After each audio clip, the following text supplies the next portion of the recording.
यहाँ पहुँचे हैं आपके मुख्यमंत्री भगवान पर नहीं सवाल है है और उसमें आपके कोई मंत्रियों डर पर नहीं लगता सवाल है। हाँ, शहनवाज जी, आप मुझे समय देंगे या सवाल पे जवाब अपने मन का सुनेंगे? तो उसकी बात हम कहेंगे कि नहीं कहेंगे? मगर उन पर अंकुश था, उन पर किस अंकुश बात का अंकुश था। था? इस रैली की अनुमति थी, अनुमति हमने लिया था, प्रशासन ने हमको स्पष्ट लिखी हुई है, कहीं कोई कंफ्यूजन नहीं है। राजीव, और मैं इसमें एक बात और कहना चाहूंगा, दिल्ली के अंदर रोल बेशक ना 1997 से लेकर रोल जरूर 1998 में भी एक नहीं, मगर जैसा कि आंकड़ा बता रहा है सुधांशु जी, उत्तर भारत और पूर्वी भारत में तो ये और भी ज्यादा है। आज के भारत में बहुत कम ही ऐसे पत्रकार हैं जो बेबाकी से सरकार से, जनता के मुद्दों पर और सरकार की कमियों पर सवाल करते हैं।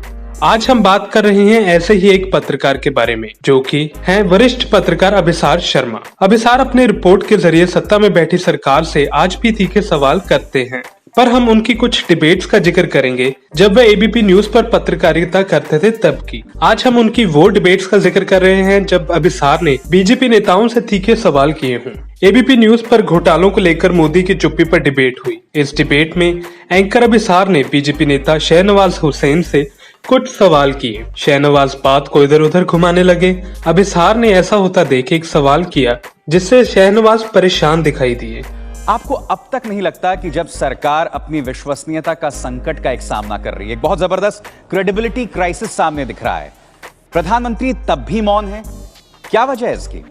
जहाँ तक सवाल है, एक तो आपने हमें डिबेट पे बुलाया व्यापम पे डिबेट करने को, और इसमें नया डिबेट आपने शुरू कर दिया कि प्रधानमंत्री नरेंद्र मोदी मौन क्यों है।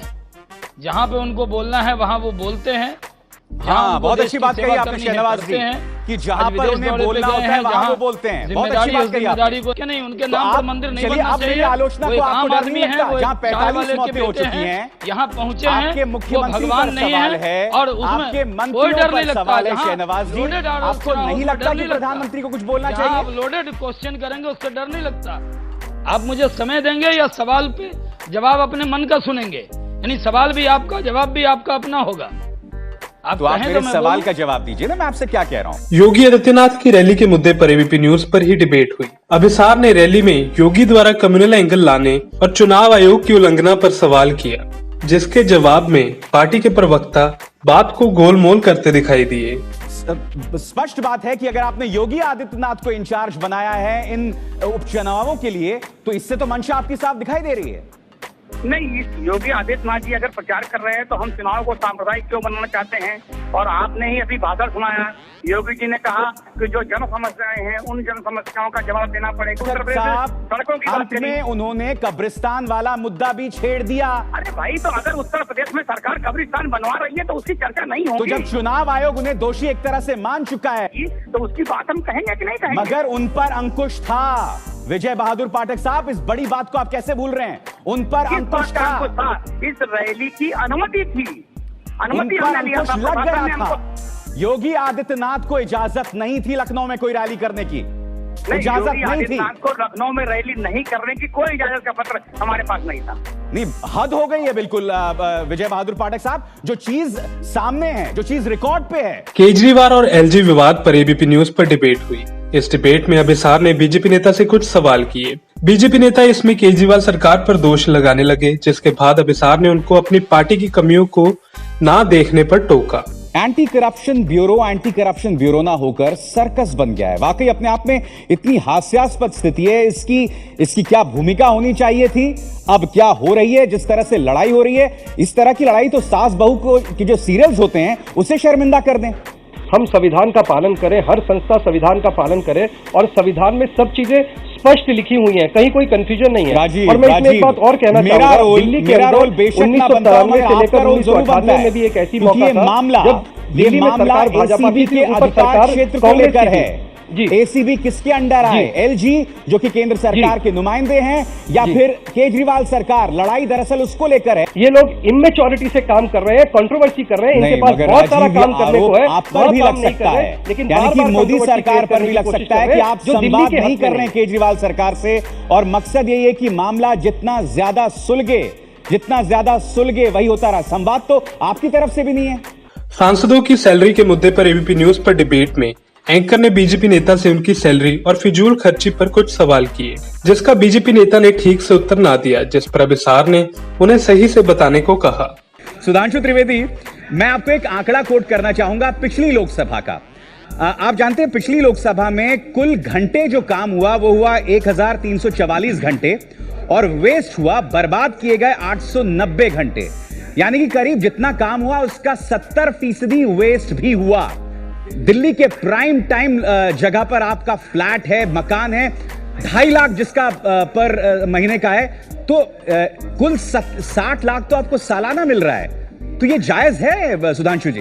ज्यादातर सांसदों से पूछिए, क्षेत्र के लोग आते रहते हैं, सांसदों घर में जाइए, सुबह से शाम तक आने वालों का मजमा और जितना चाय पीने वालों का और नाश्ता करने वालों का लगा रहता है, उस कारण से खर्चे होते हैं। ये भी एक सामाजिक व्यवहार, जैसा कि आंकड़ा बता रहा है सुधांशु जी, उत्तर भारत और पूर्वी भारत में तो ये और भी ज्यादा है। एनम, इसलिए इन बातों को थोड़ा इसका मायने क्या आप समझते हैं? 60 लाख पर हम ऐसा कहते हैं जैसे कि वो देखिए प्रधानमंत्री मोदी के इंटरव्यू पर एबीपी न्यूज पर डिबेट हुई। इस डिबेट में अभिसार ने प्रेम शुक्ला से कुछ सवाल किए, जिस पर प्रेम शुक्ला बात को गोलमोल कर गए, जिसके बाद अभिसार ने उन्हें सवाल का जवाब ना देने पर टोका। प्रेम शुक्ला, मेरे सवाल सुनिए।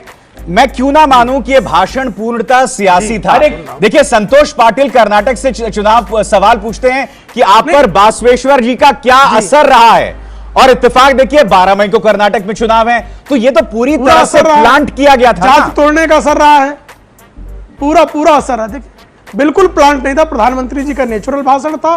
प्रेम शुक्ला, प्रधानमंत्री कल कहते हैं कि हमने यमन से 5 से 6 हजार भारतीयों को निकाला और ऐसा पहले कभी नहीं हुआ।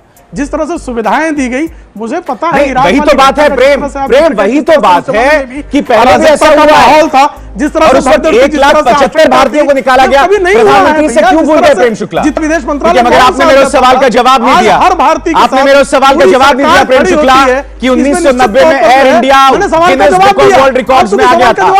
अभिसार अक्सर अपनी डिबेट्स और न्यूज रिपोर्ट में बीजेपी से तीखे सवाल करते थे, जो कि सत्ता में थी, और वे आज भी कर रहे हैं।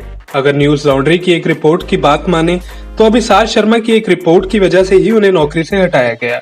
वह रिपोर्ट यूपी के सुल्तानपुर में रेस्टोरेंट मालिक पर हुए हमले को लेकर थी। अभिसार शर्मा ने अपने रिपोर्ट में मोदी जी को खटखरे में खड़ा किया था। आप भी देखिए उनकी वह रिपोर्ट। आपको याद होगा प्रधानमंत्री नरेंद्र मोदी लखनऊ में थे, तब उन्होंने कहा था कि लखनऊ और उत्तर प्रदेश में कानून व्यवस्था की बेहतर होती स्थिति से यहां उद्योग जो है निवेश करेंगे। 80,000 करोड़ का अतिरिक्त निवेश जो है उत्तर प्रदेश में आने वाला है। मगर यूपी के सुल्तानपुर जिले में जो हुआ, उसने प्रधानमंत्री के और यूपी सरकार के दावों की पूरी तरह से पोल खोल कर रख दी है। मामूली विवाद में इतना बड़ा कांड हुआ। सीसीटीवी कैमरे में दिख रहा है कि 3 लोग काउंटर पर आए, गोली मारकर जो है चले गए। हम यही उम्मीद करेंगे कि बाकी का मेन स्ट्रीम मीडिया भी सत्ता सरकार से उनकी कमियों पर सवाल करेगा और जनता के मुद्दे भी उठाएगा। Bureau report, Punjab today TV. If you like our channel, please subscribe, and to get notifications about news, please click the bell icon.